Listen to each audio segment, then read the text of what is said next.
Hey everyone, welcome back. Real estate investing, it's something I think we all get a little curious about at some point, right? Absolutely. It feels like everyone's got a story, a tip, how-to these days. Exactly. So we're diving into real estate success stories. They always have great guests.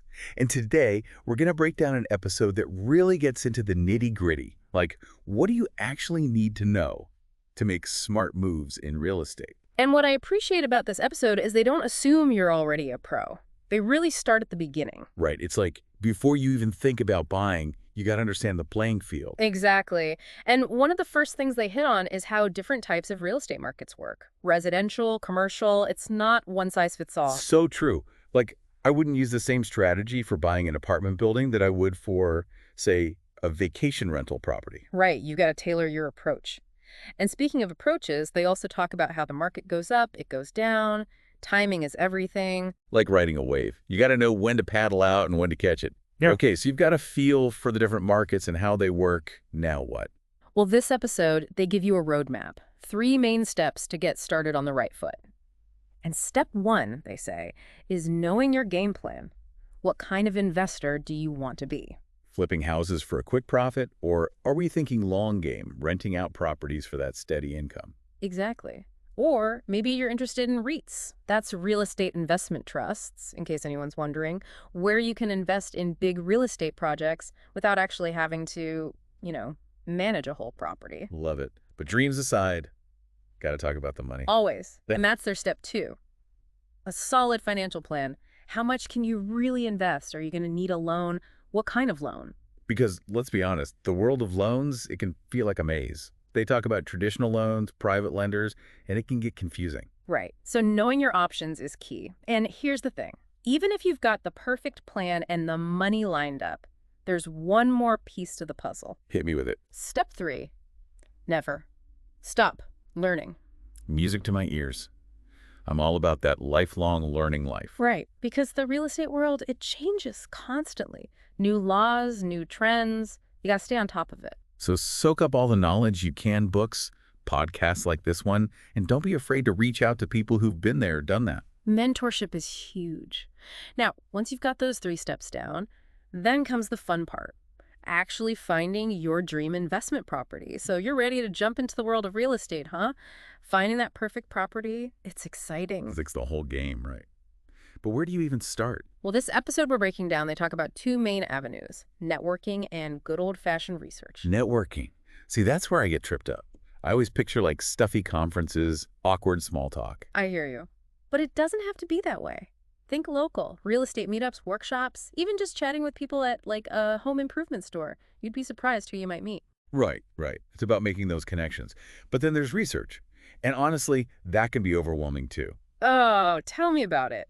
But here's where technology becomes your best friend.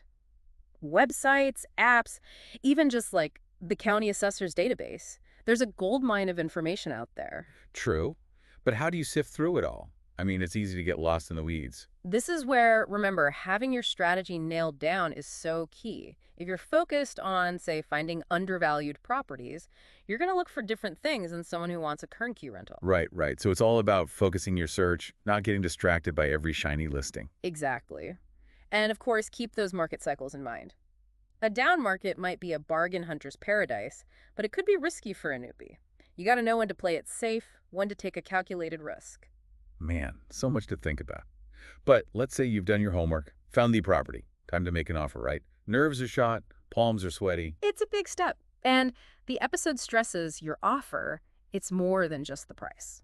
Oh yeah, there's so much more to it. You've got closing costs, timelines. Inspections, contingencies, it's about finding that balance, Yeah. an offer that's attractive to the seller, but also protects you, the buyer. Right, right. Don't want to get caught up in the excitement and overpay or end up with a money pit. Exactly.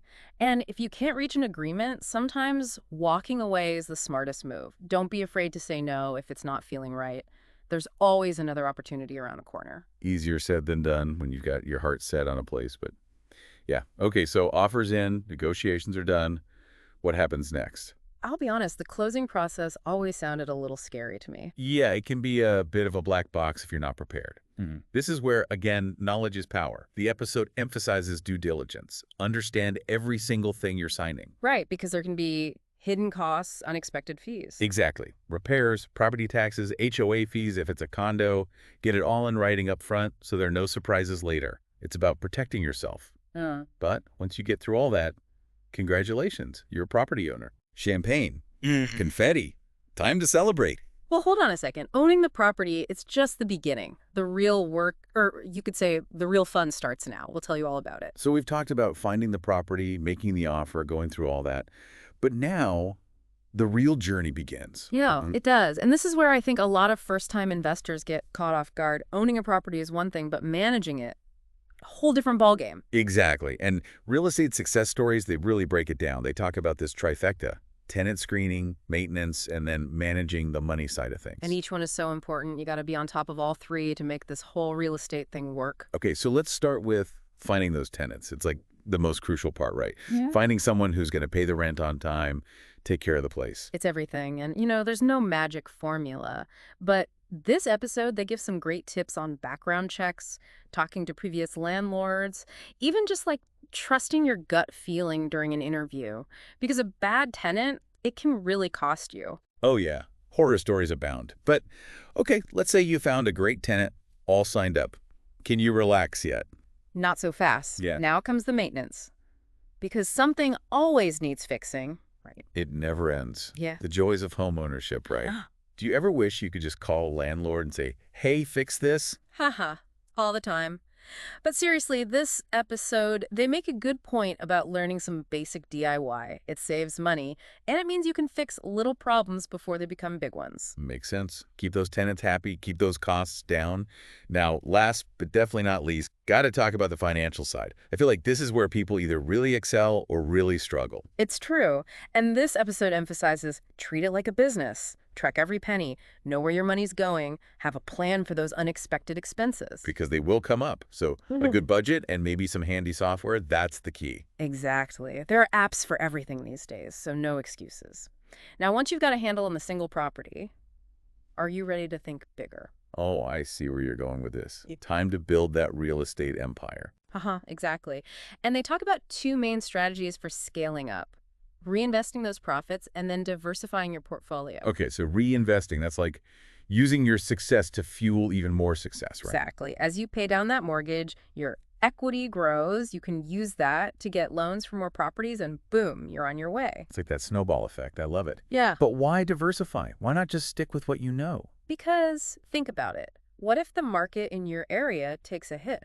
If all your properties are in one basket, you're in trouble. But if you've got different types of properties in different locations, you're more protected.